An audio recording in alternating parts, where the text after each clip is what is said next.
Holy Gospel according to St. Luke. The apostle said to the Lord, this is not a bad line, increase our faith. Agree? Now listen to what the Son of a living God says. The Lord replies, if you have faith the size of a mustard seed, you could say to that mulberry tree, be uprooted and planted in the sea, and it would obey you. Anybody want to say Jesus is a smart aleck? No, really. I mean, you can read the Bible however you want to read the Bible. But I got to tell you how I read the Bible. And when I read it, I take it to heart. And I'm thinking, if this is a personal letter to me, okay, I ask you, Lord, I'm asking you for a good thing. Increase my faith. Give me faith. Well, if you have faith the size of a mustard seed, I'd be saying nuts with you. Now, what do you say? All right? And the mulberry tree thing, anybody ever have, how many of you are familiar with mulberry trees? I used to run through a whole grove of those things, that long tree line. My shoes, my shorts, my legs, I was purple from head to toe. So I know, why are you even picking on that? Who among you would say to your slave who's just come in from plowing or tending sheep in the field, come here at once and take your place at the table? Would you not rather say, prepare supper for me, put on your apron and serve me while I eat and drink? Later you can eat and drink. Do you thank the slave for doing what was commanded? So you also, when you've done all that you were ordered to do, say, we are worthless slaves. We've done only what we ought to have done. And I think that liturgically it has its fitting place. But seriously, the saving grace of our Lord? Praise to you, O Christ? Please be seated.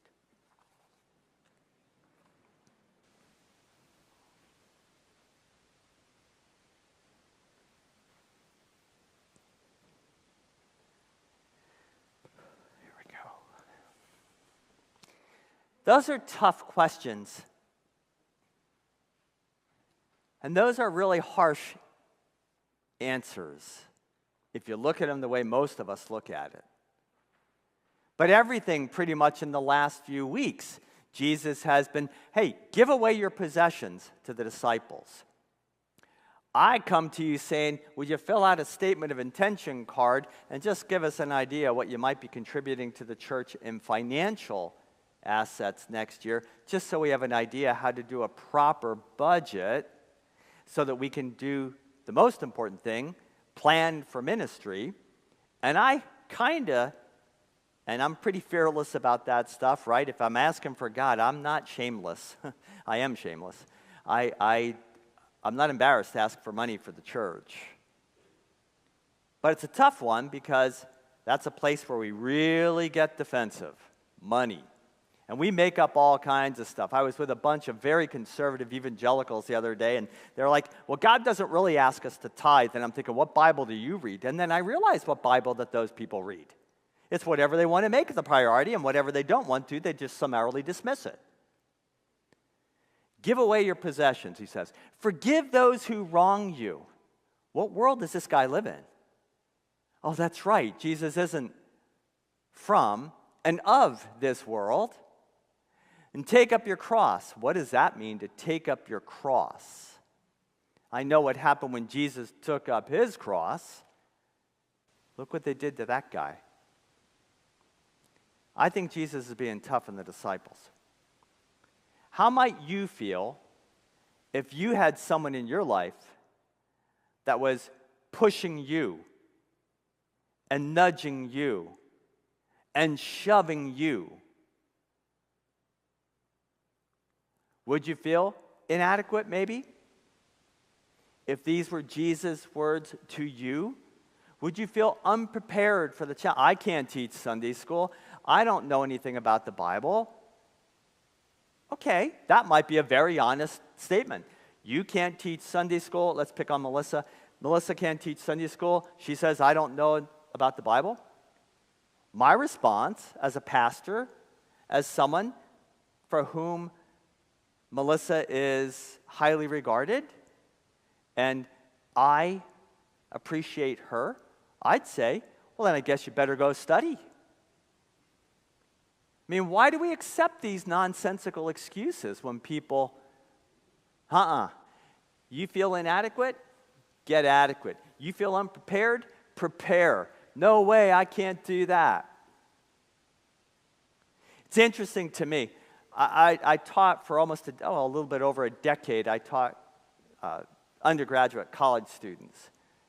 And I remember the first couple weeks. I remember feeling the students saying, you're expecting too much. This is not a graduate program. Who are you to expect us to do this? It's teaching ethics, and ethics is really more akin to a language than it is something else. It's about principles and theories, the kind of stuff that we do here for the last 10 years. And it's so fun because the same people that were griping a little bit because I was pushing them out of their comfort zone, out of their familiar clinical training, those very same people, I've got dozens of letters, emails of people saying, I never thought I could do it.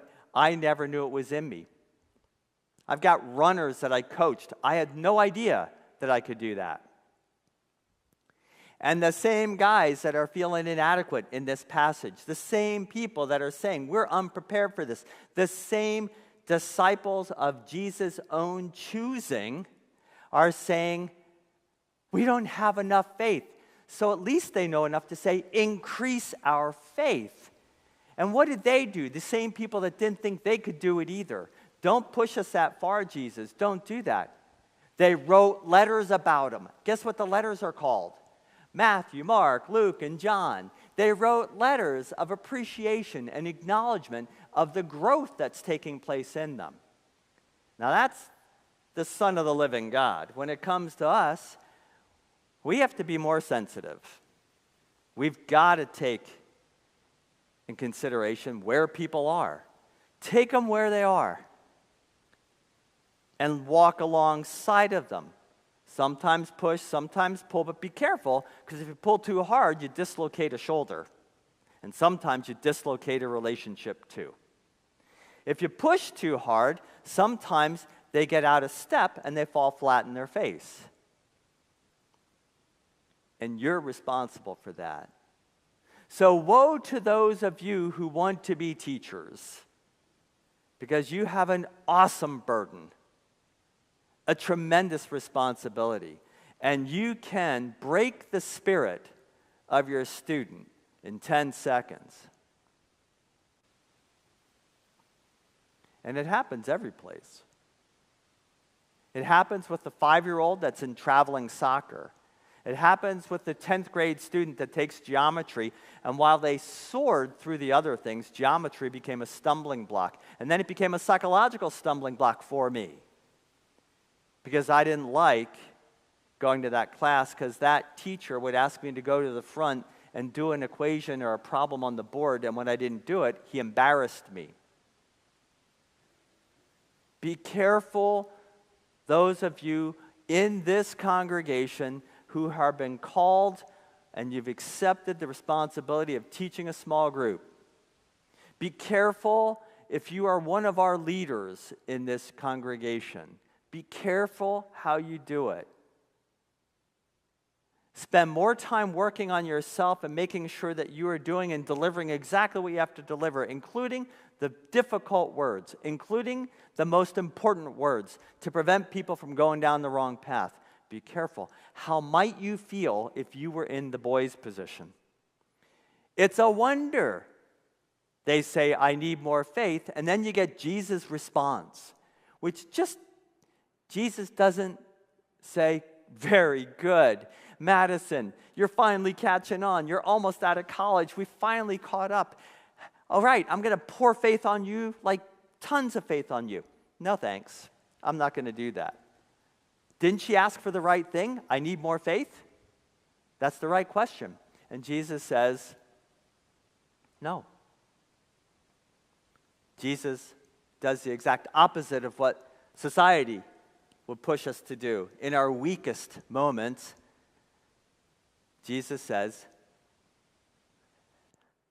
you already have all the faith you need.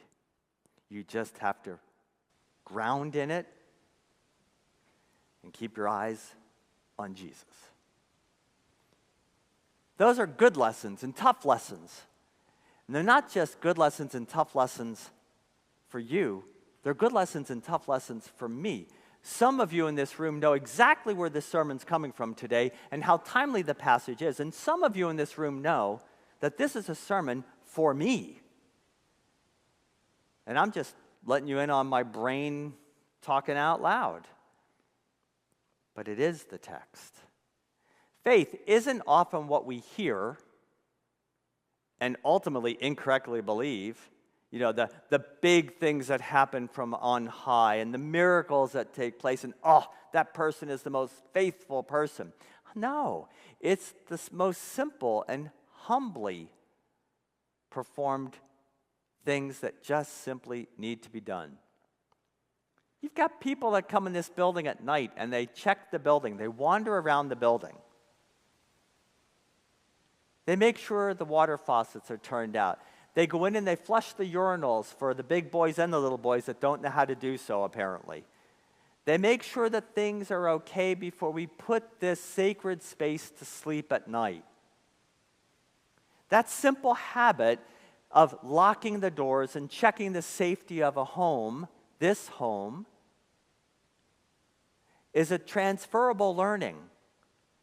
If we do that in everything, in every place, if we take that simple task, some people drive here in their cars and their pickup trucks. Barry Erb rides his bike from his house down here to do it at night. It's kind of funny when you pull up and the lights are on. I'm like, there's nobody here, but there's a bicycle there.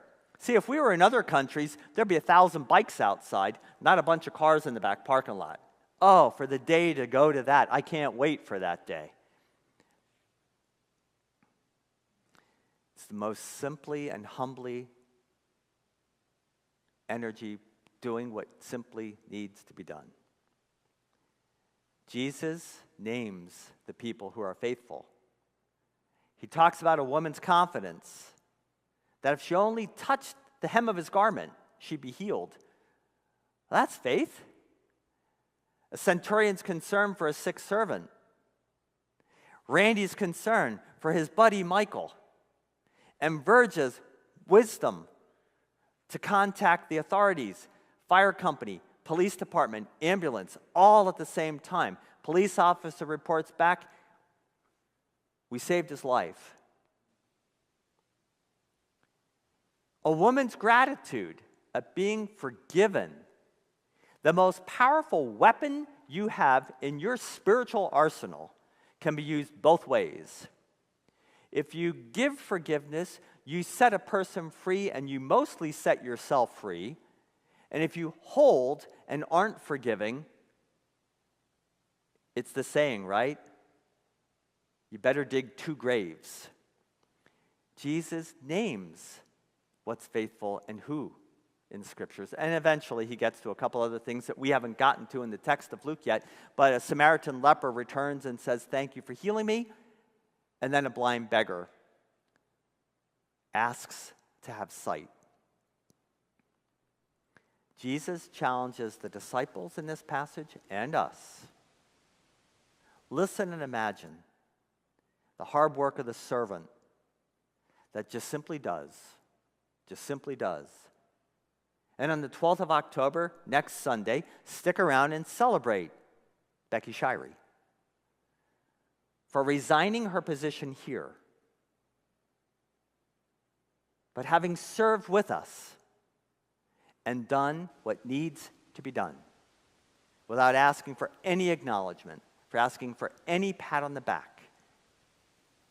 But I hope and pray you've always been consistent in doing so. After this past week in our world and our society, it leads me to believe that this text is timely. Our local events, of course, but then the larger events of the world. It is shocking to me for those who are pro-life and against abortion, that they are for capital punishment. Now, I don't know about you, but I'm not smart enough to make that leap. That you can be against something, but for something that takes life. I'm not smart enough for that. I'm not smart enough that people, any place in this globe, are disregarded or thought of as lower than someone else. I'm not smarter than to lift up anyone in politics to the level somehow that the gospel is just repudiated, but yet it's Christian. I'm not smart enough to carry that one. But I hope you're smart enough to think about it, and I hope that you do think about it. Because maybe that's not what matters. Your council president said something, and I'm going to share this, John. I hope it's okay with you. I didn't ask your permission. But he said, it's not about political parties, whether you're in the religious right, whether you're in the Republican, whether you're Democrat, all that stuff. I have to edit the conversation now. All of that is one thing. It's all about the world turning to the only one that matters and the only authority that matters. And that's Jesus Christ. Faith isn't the mighty acts from heaven. It's the ordinary acts of doing what needs to be done. It's just the ordinary acts, what needs to be done. And it's not me. Melissa, I'm better than you. So let me put you down. I'm going to call you names. Marvelous Melissa. I just made that up. No, I thought that's a compliment, isn't it? Okay. Forget it. That didn't work. Seeing the needs of others and doing something about those needs with God is what matters. Caring for all people is what matters. Interesting, isn't it? How church attendances across the United States are declining. Interesting, isn't it? That Christianity itself isn't even in the category of religion any longer across the United States of America. But there are pockets. And I'd like to hope and pray that this congregation stands for this premise in these United States of America. That the Constitution is to be upheld. That the flag is never to be placed where it should not be placed, but always should be placed according to the code that was established a long, long time ago. That's how we care for the people, the citizens of this country. That's how we care for the littlest ones and the oldest ones.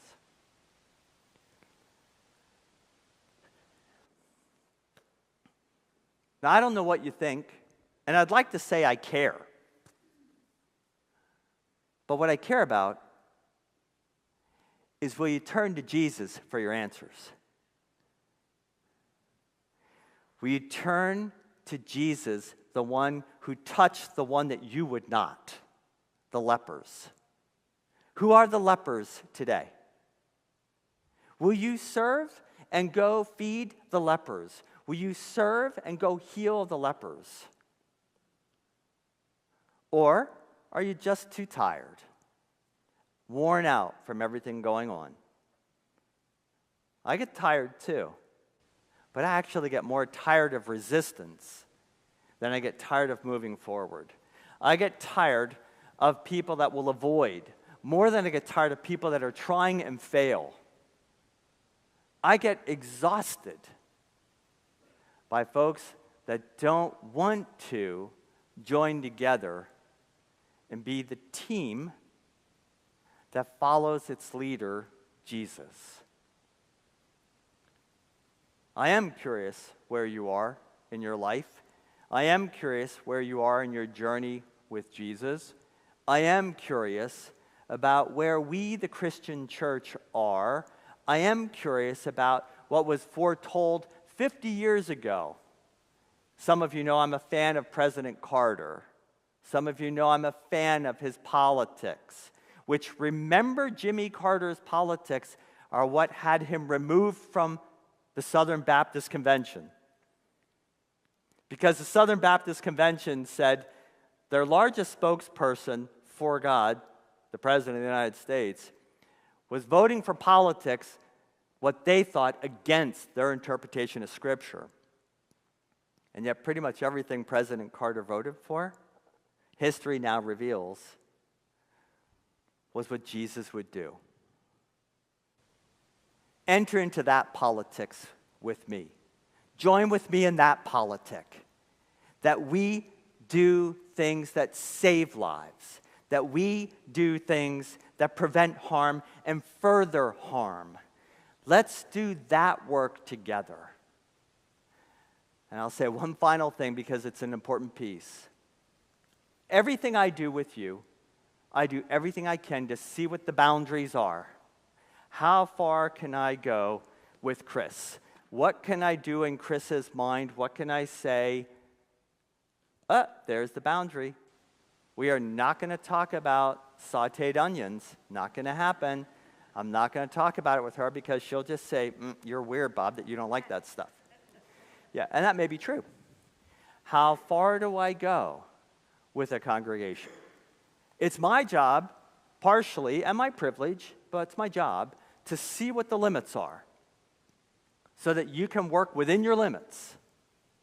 Because once I know what they are, now we know what we got. But if you don't know what the limits are, you're never going to take anybody to the next level anyway. That's why with a runner, you do time trials to see where they are. Then you, as a coach, you teach them how to get to the next 5 seconds. I'm talking about distance runners now, not sprinters, of course. And in the faith, we don't be superior over others, because that doesn't help anybody grow. That either intimidates, Jesus' question to the boys today, makes them feel inadequate, makes them feel like they're not up for the challenge, and it makes them say, I'm not going to do this. How do you want to grow deeper in light of this chapter?